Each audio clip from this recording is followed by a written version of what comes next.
Arus lalu lintas di gerbang tol Cikampek Utama 1 masih sepi pada hari ini Selasa 26 April 2022. Hari ini aparat kepolisian juga masih melakukan uji coba sistem ganjil genap kepada kendaraan yang ingin mudik lebaran.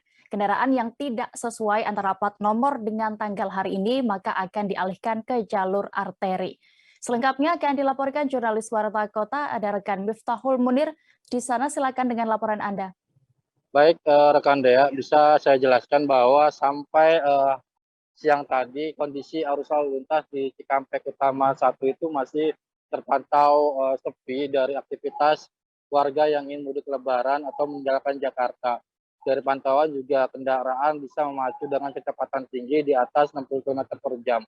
Kemudian dari data yang dihimpun bahwa sejak dini hari tadi atau pukul 00.00 sampai dengan 03.00 WIB itu sudah ada sekira 7.337 kendaraan yang meninggalkan Jakarta. Kemudian pada pukul 03 sampai pukul 6 pagi tadi itu ada sebanyak 4.429 kendaraan yang meninggalkan Jakarta, dan pukul 6 sampai pukul 9 tadi itu ada sekira 6.600 kendaraan yang meninggalkan Jakarta.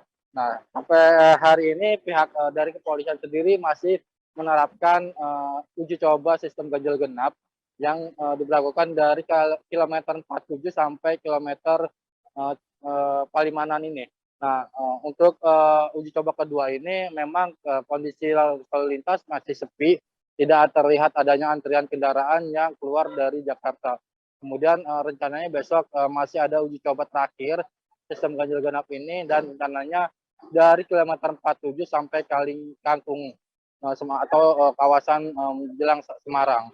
Nah, kemudian sampai saat ini juga kondisi arus lalu lintas masih belum ramai, dan aktivitas di rest area juga belum terjadi penumpukan kendaraan meskipun ramai dari pemudik yang beristirahat. Jangan lupa subscribe, share, komen, dan like ya.